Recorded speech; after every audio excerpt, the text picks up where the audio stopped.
നമുക്ക് ബാലിന്റെ ഗോമതിയുടെ വരാൻ പോകുന്ന ദിവസങ്ങളിൽ നല്ലൊരു കഥ കേട്ടാലോ? വീഡിയോ ഇഷ്ടപ്പെടുവാണെന്ന് ഹൈപ്പ് ചെയ്യാൻ മറക്കരുത്. അതോടൊപ്പം തന്നെ ആദ്യമായി കാണുന്നവരാണെങ്കിൽ സബ്സ്ക്രൈബ് ചെയ്യാനും മറക്കരുത് കേട്ടോ. അങ്ങനെ നമ്മൾ കാണുന്ന അലോകിയുടെ നല്ല ഇടിവെട്ട് പണി തന്നെയാണ് വരുന്ന ദിവസങ്ങളിൽ കിട്ടുന്നത്. അലോക് സ്വപ്നത്തിൽ പോലും പ്രതീക്ഷിക്കാത്ത കാര്യങ്ങൾ. അനുശ്രീയുടെ വിവാഹം മുടക്കാൻ ശ്രമിച്ചിട്ടുണ്ടെങ്കിൽ ദേവമംഗലക്കാര് വെറുതെ ഇരിക്കോ? ഒരിക്കലുമില്ല. ഒരു തവണ അവനെ വെറുതെ വിട്ടതാണ് ദേവമംഗലത്തുള്ളവര്. പക്ഷേ എങ്കിൽ അന്ന് അവൻ രക്ഷപ്പെട്ടെന്ന് കരുതിയിട്ട് എപ്പോഴും അവൻ അങ്ങനെ ക്രൂരത ചെയ്യാൻ ഒരുങ്ങിയിട്ടുണ്ടെങ്കിൽ ഒരു കാരണവശാലും അവരെ വെറുതെ വിടത്തില്ല. അവന്റെ നല്ല ഇടിവെട്ട് പണി തന്നെ കൊടുക്കുന്നുണ്ട്. അപ്പൊ അതിന്റെ കുറച്ച് നല്ല നല്ല കഥകളൊക്കെയാണ് നമ്മൾ കാണാനായിട്ട് പോകുന്നത്. കഴിഞ്ഞ ദിവസം കണ്ടു ആനന്ദന് നല്ല സംശയം ഉണ്ടായിരുന്നു അലോകിന്റെ കാര്യത്തില്. ഇനിയിപ്പം അലോക് എങ്ങാനും ആണോ അനുവിന്റെ വിവാഹം മുടക്കാനായിട്ട് അനുവിനെ തട്ടിക്കൊണ്ടുപോയത്, അതോ ഇനിയിപ്പം വേറെന്തെങ്കിലും രീതിയിൽ അവളെ കടത്തിക്കൊണ്ട് പോയിട്ടുണ്ടോ എന്നൊക്കെ ഒരു ചിന്തയുണ്ടായിരുന്നു. അച്യുതനോട് അതിനെക്കുറിച്ച് പറയുകയും ചെയ്തു. പക്ഷെ അച്യുതനൊന്നും അറിയത്തില്ലാത്ത മട്ടിലാണ് ആനന്ദിനോട് സംസാരിക്കണേ. അലോക് ഇവിടെയില്ല, അലോക് എറണാകുളത്തിന് പോയേക്കോ എന്നൊക്കെ പറഞ്ഞു. പക്ഷെ സത്യാവസ്ഥ ഇതൊന്നും ആയിരുന്നില്ല. ആ കാര്യങ്ങൾ അച്യുതനും അറിയാം. തന്റെ മകനാണ് ഇതിന്റെ പിന്നിൽ ആ സുകന്യെ പറയുകയും ചെയ്ത. അതിനുശേഷം അനന്തന് മുറിയിലേക്ക് നെയ്യുമ്പത്തിന് നന്ദിത തന്റെ സംശയം പറയണം. ഒരു കാരണവശാലും അലോകിനെ വിശ്വസിച്ചുകൂടാ അനന്തേട്ടാ. എനിക്ക് തോന്നേ ഈ കല്യാണം മുടക്കാനായിട്ട് അവൻ എന്തോ ചെയ്തിട്ടുണ്ടെന്ന് തോന്നേ. അറിയാലോ, അച്യുതന്റെ രാജശ്രീയുടെയും കാര്യങ്ങളൊക്കെ അറിയാവുന്നല്ലേ. അവര് വെറുതെ ഇരിക്കും തോന്നുന്നുണ്ടോ? അലോകിന് ഇതിനകത്ത് നല്ല പങ്കുണ്ടെന്ന് തോന്നേ. എങ്ങാനും ഇനിയിപ്പം അലോകാണ് ഇത് ചെയ്തിട്ടുണ്ടെങ്കിൽ, ഈ വിവാഹം മുടക്കാൻ ചെയ്തിട്ടുണ്ടെങ്കിൽ ദേവമംഗലക്കാരും വെറുതെ ഇരിക്കില്ല. ചിലപ്പോൾ അവനെ തീർത്ത് കളയാനും അവര് മടിക്കില്ല എന്ന് പറഞ്ഞു. ആനന്ദം പറഞ്ഞു, ഞാൻ ഇതിനെക്കുറിച്ച് ചോദിച്ച, പക്ഷേ എങ്കില് അവൻ ഇതിനകത്ത് യാതൊരു പങ്കുമില്ലെന്നാണ് പറയണേ. നന്ദിത പറഞ്ഞു, അമ്മയ്ക്കും നല്ല സംശയമുണ്ട്. അമ്മ ഇതിനെക്കുറിച്ച് പറഞ്ഞിട്ടുണ്ടായിരുന്നു. പക്ഷേങ്കില് എല്ലാവരോടും രാജശ്രീ അച്യുതനൊക്കെ പറയുന്നേ അലോകിന് പങ്കില്ല, അവൻ എറണാകുളത്ത് പോയെന്നൊക്കെ പറഞ്ഞുകൊണ്ടിരിക്കണേ. പറഞ്ഞ പല്ലവി തന്നെ വീണ്ടും വീണ്ടും പറഞ്ഞുകൊണ്ടിരിക്കണേ. അത് കേട്ടതും ആനന്ദം പറഞ്ഞു, എങ്ങാനും അവൻ ഇതിനകത്ത് പങ്കുണ്ടെങ്കിൽ എനിക്കിത് സഹിക്കാൻ പറ്റില്ല. നിനക്കറിയാലോ നന്ദിരെ, നമ്മുടെ മോള് പോയി കഴിഞ്ഞപ്പോൾ നമ്മൾ എത്രമാത്രം വിഷമിച്ചാന്ന്. അതേ വേദന തന്നെയായിരിക്കില്ലേ അവർക്കും ഉണ്ടാകുന്നേ എന്നൊക്കെ അനന്തനും പറഞ്ഞു. കാരണം കൃഷ്ണമംഗലത്തെ ആളായിട്ട് പോലും അനന്തനും സങ്കടമുള്ള കാര്യമായിരുന്നു. ഒരു വിവാഹം മുടങ്ങാന്ന് പറഞ്ഞാൽ അന്ന് നിസ്സാര കാര്യമൊന്നുമില്ല. ആ വീട്ടുകാർക്ക് എത്രമാത്രം വേദന ഉണ്ടാവുന്ന അനന്തം മനസ്സിലാക്കിയ ആളുമാണ്. ആ സമയം അച്യുതന് അലോകിനെ വിളിക്കുന്നുണ്ട്. ആദ്യം ഒന്ന് വിളിച്ചപ്പോൾ അലോക് കോൾ എടുത്തിട്ടുണ്ടായിരുന്നില്ല. പക്ഷെ ഈ തവണ കോൾ എടുത്തു. അച്യുതൻ വിളിച്ചിട്ട്, എടാ നീ ഇത് എവിടെയാടാ മോനെ, എങ്ങനെ എന്താന്നൊക്കെ ചോദിക്കണം. അലോക് പറഞ്ഞു, അച്ഛാ ഞാൻ സേഫാന്ന് പറഞ്ഞു. എടാ നിന്റെ കൂടെ അവളുണ്ടോ? ആ അനുശ്രീ ഉണ്ടോന്ന് ചോദിച്ചു. എന്താ അച്ഛാ? എടാ ഇവിടെ അവളെക്കുറിച്ചുള്ള അന്വേഷണങ്ങളൊക്കെ തകൃതിയായിട്ട് നടക്കുന്നുണ്ട്. അച്ഛാ, അച്ഛൻ എന്നോട് പറഞ്ഞില്ലേ നിന്നെ കൊണ്ട് എന്ത് ചെയ്യാൻ പറ്റൂന്ന്. എന്നെ കൊണ്ട് എന്ത് ചെയ്യാൻ പറ്റൂന്ന് ഞാൻ കാണിച്ചു തരാം. അച്ഛൻ കണ്ടോ, ഈ അലോകാരെന്ന് ദേവമംഗലംകാരൻ അറിയാൻ പോകുന്നുള്ളൂ. അപ്പോഴേക്കും അച്ഛനും പറഞ്ഞു, ഒരു കാരണവശാലും പണി പാടില്ല. അറിയാലോ, എങ്ങാനും ദേവമംഗലംകാരുടെ കൈ നിന്നെ കിട്ടിയിട്ടുണ്ട് അവർ തീർത്ത് കളയത്തുള്ളൂ. അതൊക്കെ ഞാൻ നോക്കിക്കോളാം അച്ഛാ.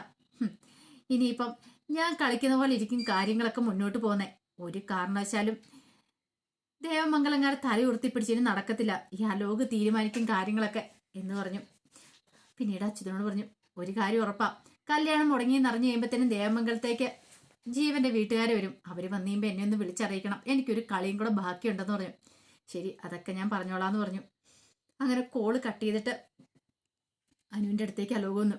എടി, അധികം വൈകാതെ കല്യാണം മുടങ്ങിയെന്നറിയുമ്പോൾ ജീവന്റെ വീട്ടുകാർ വരും. കണ്ടു, അപ്പോഴാണ് ഞാൻ കളിക്കാനായിട്ട് പോകുന്നതെന്ന് പറഞ്ഞു. ഇത്രയും നാള് നിന്റെ വീട്ടുകാരെന്നെ തല്ലിച്ചതച്ചു, പല തവണ എന്നെ ഉപദ്രവിച്ചിട്ടുണ്ട്. അതിനൊക്കെ പ്രതികാരം ചെയ്യാനായിട്ട് എനിക്ക് ദൈവമായിട്ടൊരു അവസരം കൊണ്ടുവന്നാടി.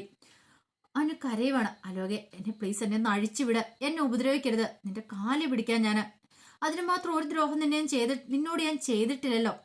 നിന്നെ സ്നേഹിച്ചെന്നൊരു കുറ്റം മാത്രമല്ലേ ഞാൻ ചെയ്തിട്ടുള്ളൂ. പ്ലീസ് അലോകെ, എന്നെ ഉപദ്രവിക്കില്ലെന്ന് പറഞ്ഞു.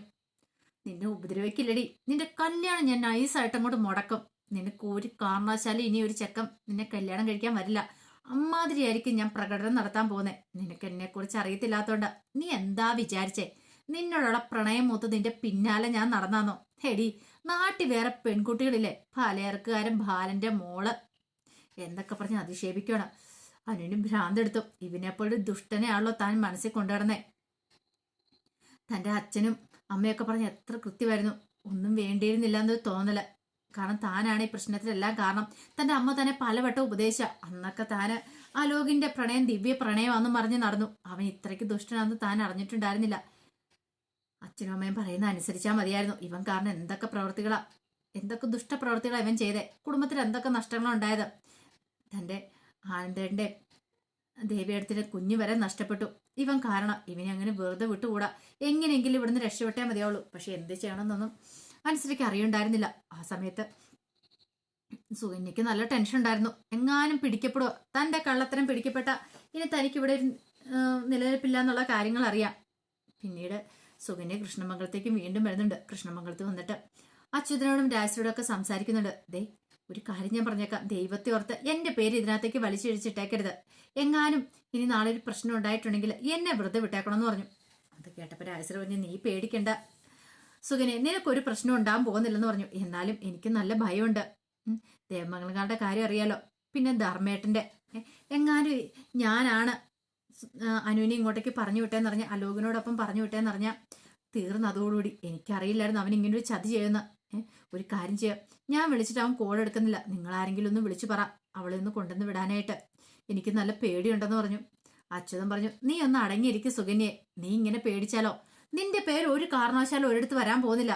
നീ ഈ ലിസ്റ്റിലേ ഇല്ലെന്ന് പറഞ്ഞു. അതുകൊണ്ട് നീ പേടിക്കേണ്ട കാര്യമൊന്നും ഇല്ലെന്ന് പറഞ്ഞു. എന്നാലും സുകന്യയുടെ നെഞ്ചു കിടന്ന് പടപടെ ഇടിക്കുക. ഇതിനു മുമ്പ് ധർമ്മൻ അവളുടെ കർണം തീർത്ത് പൊട്ടിച്ചൊക്കെ അവൾക്ക് ഓർമ്മയുണ്ട്. പക്ഷെ ഇനി അങ്ങനെ സംഭവിക്കുവോ? അങ്ങനെ സംഭവിച്ച് തനിക്ക് ഈ വീട് വിട്ട് ഇറങ്ങേണ്ടതായിട്ട് വരും. അതോടുകൂടി തീർന്നുമല്ല. അതൊക്കെ ഓർക്കുമ്പോൾ ഭയങ്കര ടെൻഷനായിരുന്നു.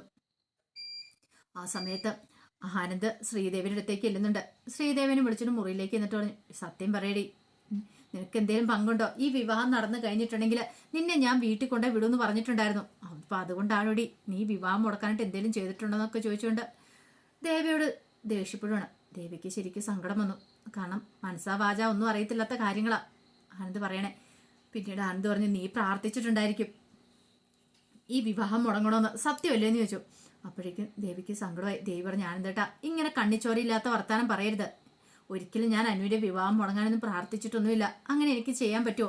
അവൾ എന്റെ അനുജത്തി അല്ലേന്ന് ചോദിച്ചു. പിന്നെ അനുജത്തി, നിനക്ക് ആരോട് സ്നേഹമില്ലടി. നിനക്ക് നിന്റെ വീട്ടുകാർക്ക് നിങ്ങളോട് മാത്രം സ്നേഹമുള്ളൂ, മറ്റുള്ളവരോട് സ്നേഹമില്ല. അങ്ങനെ എന്തെങ്കിലും ഉണ്ടായിരുന്നെങ്കിൽ എന്നോട് ഈ ചതിയൊന്നും ചെയ്യത്തില്ലായിരുന്നു പറഞ്ഞു. ആ സമയത്തും ആനന്ദ് അങ്ങനെ പറയുന്നതിൽ ദേവിക്ക് നല്ല വിഷമമുണ്ടായിരുന്നു. പക്ഷെ എന്ത് ചെയ്യാൻ പറ്റും, തെറ്റ് തങ്ങളുടെ ഭാഗത്താണല്ലോ, അത് ഉൾക്കൊണ്ടല്ലേ പറ്റുള്ളൂ. ഈ സമയത്ത് ജീവനും കൂട്ടരും കുറെ വിളിക്കുന്നുണ്ട്. ആരും ബാലിനൊന്നും ആരും കോൾ എടുക്കുന്നുണ്ടായിരുന്നില്ല. എങ്ങനെ കോൾ എടുക്കാനാ?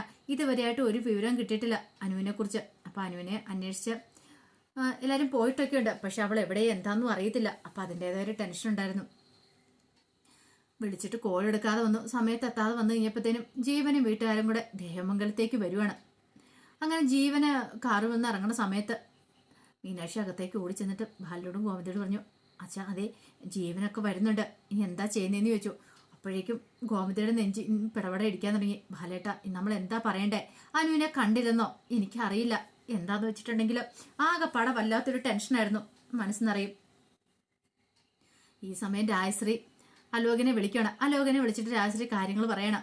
എടാ അലോകെ, അവളെ കാണാതെ വന്നു കഴിഞ്ഞപ്പോഴത്തേനും ബാലിനും ഗോമതിയൊക്കെ നെട്ടോട്ട് ഓടുമായിരുന്നു. ഇപ്പോഴാണ്ട് അവർക്ക് ടെട്ടിന്റെ പണിയായിട്ട് ജീവനും കൂട്ടരും വന്നിട്ടുണ്ട്. അവരെത്തിയോന്ന് ചോദിച്ചു. അവരെത്തിയിട്ടുണ്ടെന്ന് പറഞ്ഞു.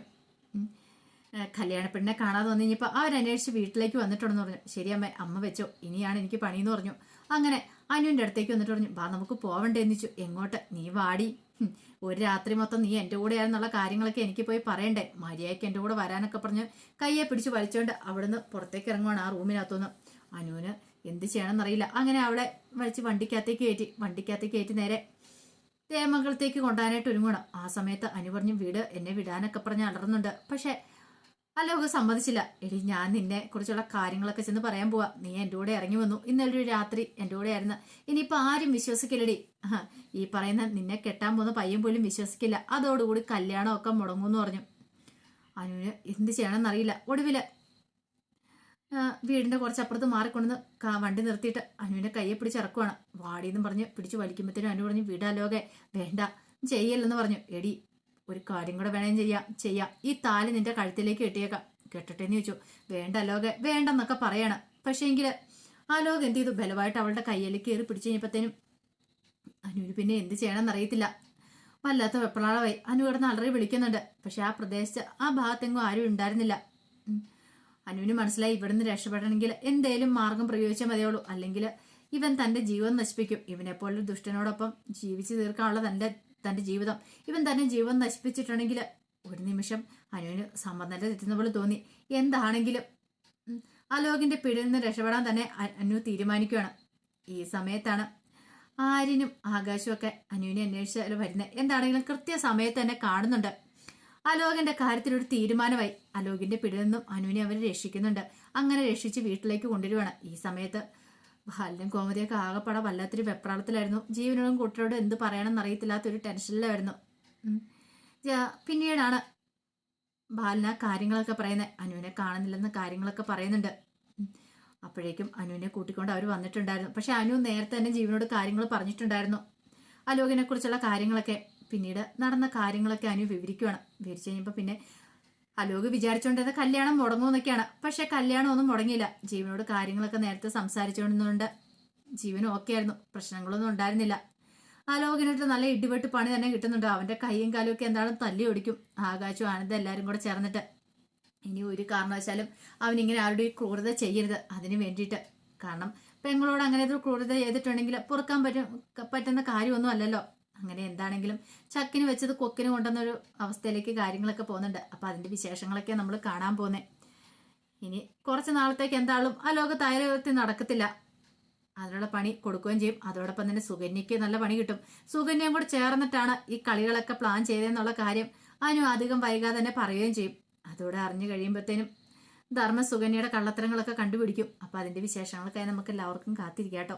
ഒരിക്കൽ കൂടി എല്ലാവർക്കും ശുഭദിനം നേർന്നുകൊണ്ട് നിർത്തുന്നു. നന്ദി.